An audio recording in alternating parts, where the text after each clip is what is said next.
Hello everybody, welcome back to a brand new video on the channel. Today's topic, I want to discuss with you all how to appreciate life. You may be thinking, what do you mean by that? Well, keep watching and I'll answer that question and others that you may have. As always, thank you for watching and for your support. Now before we begin, let me clarify this video. In this video, I will be discussing 3 steps. These steps are what I believe in, but you may not believe in. And that's okay. We could agree to disagree. The reason why I'm making this video is so it can be used as a stepping stone and not as a perfect guide. Now that I've clarified and you understand, let's proceed with the video. To start, what is the exact definition of life? With a quick Google search, the definition of life is the condition that distinguishes animals and plants from inorganic matter, including the capacity for growth, reproduction, functional activity, and continual change preceding death. Now to me, that's the surface level or scientific definition of life. Surely there is more to life, right? I want you guys to pause the video and ask yourself, what does life really mean? Once you are done, comment down below. I would love to see your definitions. To me, life is more than just being born, reproducing, and then dying. It's more than being a slave to temptation, more than looking for that next dopamine hit, and definitely more than looking towards the future or back at the past. Life is being and not just existing. It's to experience and appreciate each day, each hour, each minute, each moment, even if it's a low, like it's your last. It's to appreciate the delicacy of life, to feel the life emanating in you and all around you.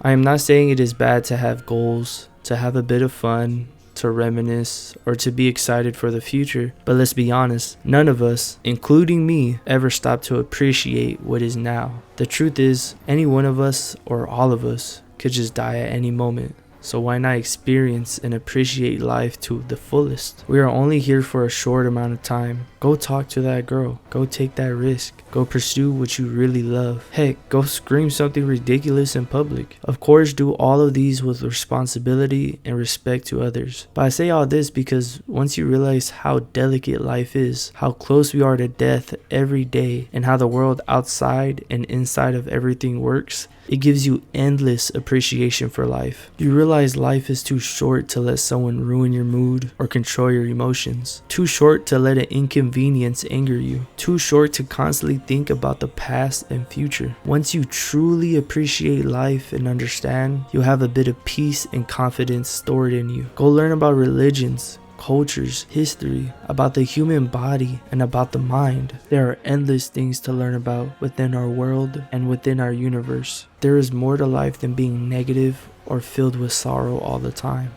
So now the question is, how? How do I truly appreciate life? You make it sound so simple. The truth is, it's not, especially when you're accustomed to certain habits in a bad environment or in a bad situation. Appreciating life is like a daily activity that you have to choose to do, a commitment. Just as a person who chooses not to drink liquor or do drugs, or a person who chooses to love another person, you have to choose to appreciate life conditionally and unconditionally. Sometimes it's easy and sometimes it's hard. The first major step to having more appreciation towards life is to let go of your ego. First of all, what is the ego? With the help of Eckhart Tolle's definition within his award-winning book, The Power of Now, the ego is the sense of lacking or incompleteness of not being whole. This can be felt consciously and unconsciously. If it is conscious, you constantly feel unworthy. If it is unconscious,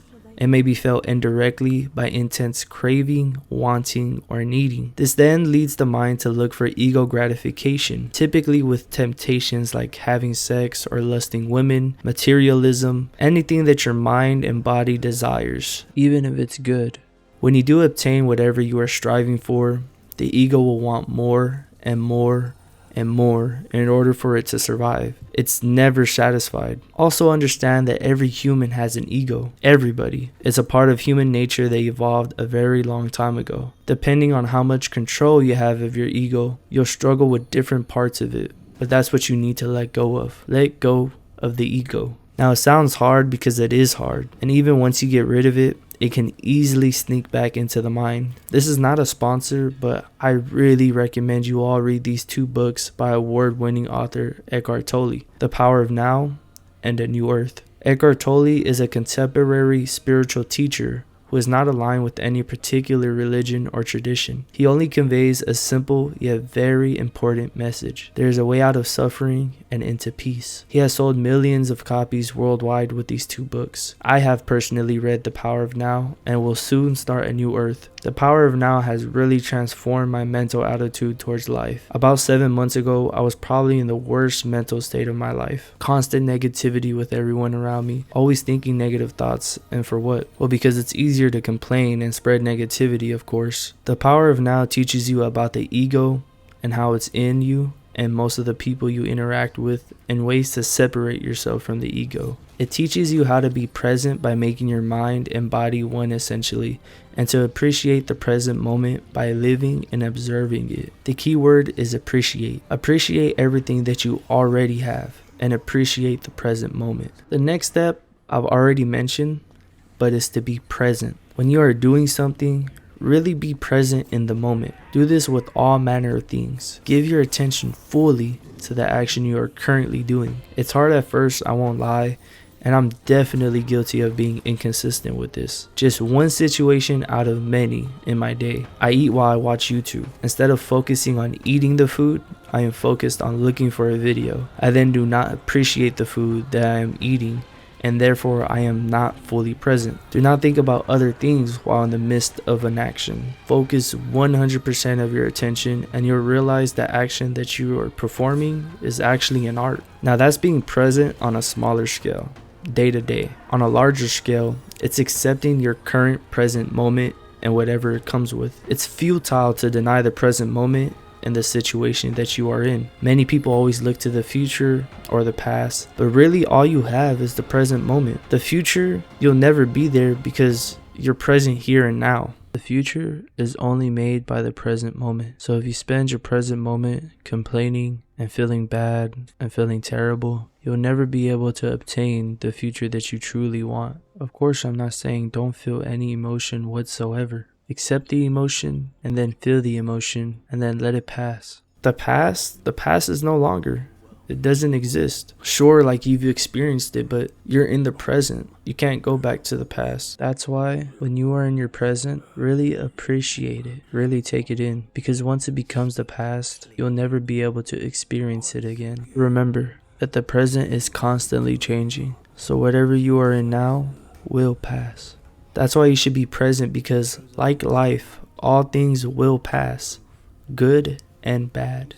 Now the third and final step is meditation. I know you're like looking at the screen right now and probably thinking in your head, wow, I've heard that before. I bet you've heard of meditation, but you weren't truly taught how to meditate. Most people describe meditation as someone sitting cross-legged, elbows on their knees, sitting on a pillow in front of some candles, all while taking breaths. The only part you need to keep is the deep breaths. So now, what exactly are deep breaths? The first step is to change what you are thinking about when you think of deep breath. Instead of thinking deep breath, think meaningful breath. Appreciate it. Feel the air slowly inflate your lungs, your body adjusting to the lungs when they grow and deflate, and feel the air release back out through your nostrils. The point of meditating is to ground yourself back into the present moment and to understand that you are not your thoughts. We are all constantly thinking, but thinking is meant to solve problems that are in front of you, not for the problems of the future because they have not happened, and well, we can't predict the future, and not the past because you cannot change the past. Now there is a technique behind deep breathing, and the best breathing technique in my opinion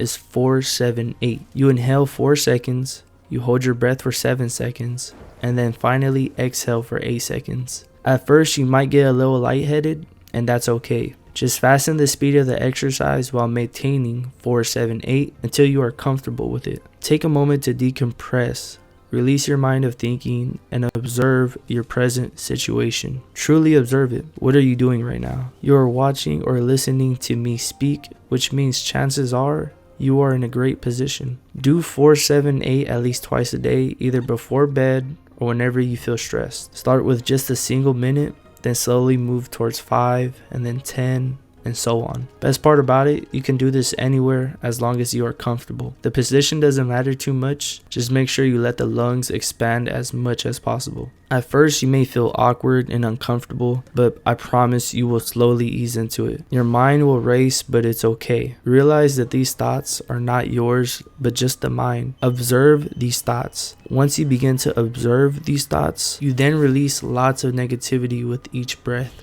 Now let's summarize the 3 steps I have discussed with you. To cultivate a deeper appreciation for life, start by letting go of the ego, which thrives on feelings of lack and constant craving. Next, practice presence by fully engaging in your current action instead of being distracted by thoughts of the past or future. This allows for more genuine appreciation of the moment. Integrate meditation, focusing on meaningful breaths that ground you in the present and separate you from intrusive thoughts. Through this process, you learn to observe your thoughts rather than identifying with them, releasing negativity with each breath and embracing peace. These steps, detaching from ego, being present, and meditating, form a cycle of continuous self-awareness leading to a more fulfilling and mindful life. Now, these are just my 3 steps that I found that have given me more appreciation for life, but I want to know, how do you appreciate life? What techniques or habits have you built in order to appreciate the beauty of life? If you're new to this, how did this video make you feel? What are your thoughts on the steps I've spoken to you about? Comment down below, as your comment will not only help me, but others as well. If you have made it to the end of the video, thank you. I hope that this video serves as a stepping stone and that you'll continue to learn how to appreciate life. Until next time, peace.